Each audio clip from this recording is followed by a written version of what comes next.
Nice body shots. Oh my. Oh my.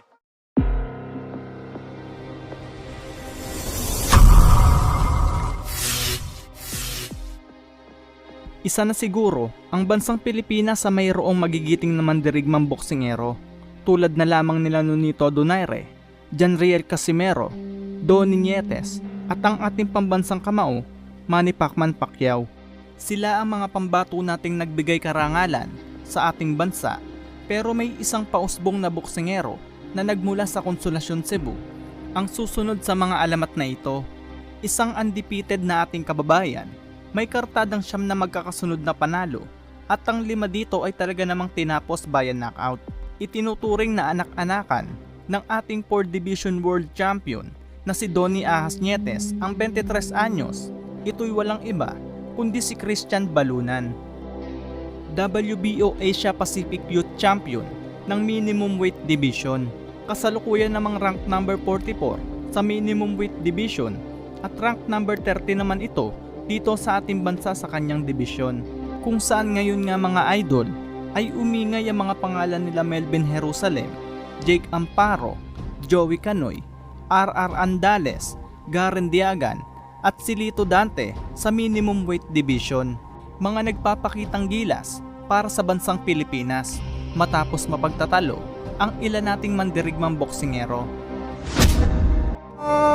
Luna. Si Christian Balunan nga mga idol ay isa sa pambato ng Consolacion Cebu pagdating sa sports na boxing. Nagsimula nga po nitong pasukin ang professional boxing noong taong 2021 kung saan nagpakitang gilas nga po ang pambato ng Cebu na pinabagsak agad ang kalaban na si Roga Libres sa unang round pa lang ng kanilang sagupaan. Matapos nga po ang laban na iyon, gamit ang tibay ng loob sa ibabaw ng lona at lakas na hindi umaayaw, ay 7 magkakasunod pa nga po ang mga naging panalo nitong ating kababayan. At nito lamang November 4, 2023 ay nabigyan nga po ng isang malaking pagkakataon para mapalaban bilang isang co-main event sa laban pa ng isa nating pambato para sa WBO Global Junior Flyweight Championship na si Reggie Suganov kontra kay Ronald Chaco ng bansang Venezuela. Dito nga mga idol ay nakasagupa ni Christian Balunan ang undefeated fighter ng bansang Thailand na si Aditep Maung Charoen. May kartada ang Thai fighter na 5 panalo at 3 dito ay tinapos via knockout. Samantalang ang ating kababayan naman na si Balunan mga idol ay may kartada na 8 panalo at 4 dito ay tinapos sa pamamagitan ng knockout. Paglalabanan ng 2 boksingero dito ay ang bakanting WBO Asia Pacific Youth Minimum Weight title. Atin balikan mga idol ang laban ng ating kababayan na gumawa ng pangalan at ingay sa Minimum Weight Division. Sa unang round pa nga lang mga idol ay mapapansin na angat ang lakas ng Pinoy fighter. Round 1, fight!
Round 2, fight!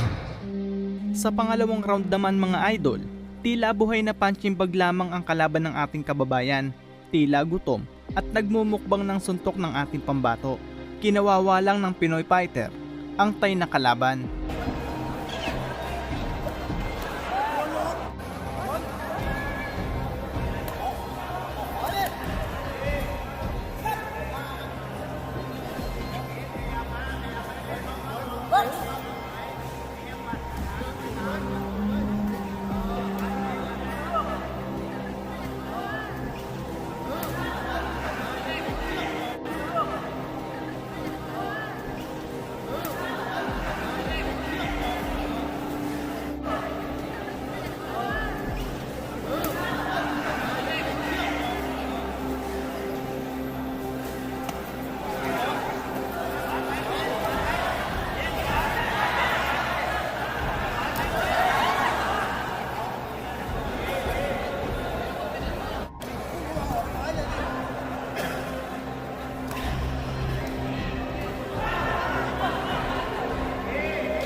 End of round number 2.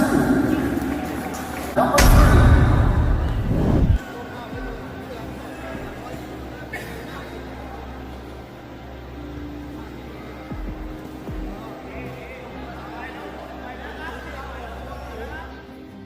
Sa pangatlong round naman mga idol, dahil busog na ang Thai na kalaban, kakamukbang ng suntok, ay hindi na nga po pinatagal ng Pinoy ang kanilang bakbakan. Tila brutal na maituturing ang ginawa dito ni Christian Balunan sa kawawang kalaban. Final round. Fight!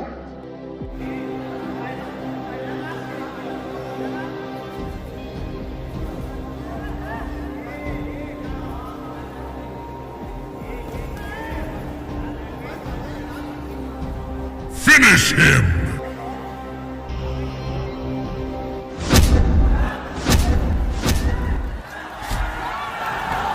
Fatality! Outstanding!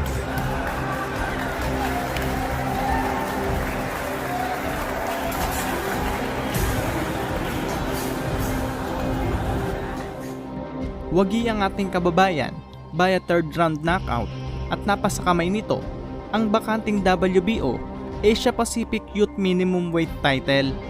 Ano sa tingin nyo mga idol? Malayo kaya ang mararating ng batang boksingerong ito?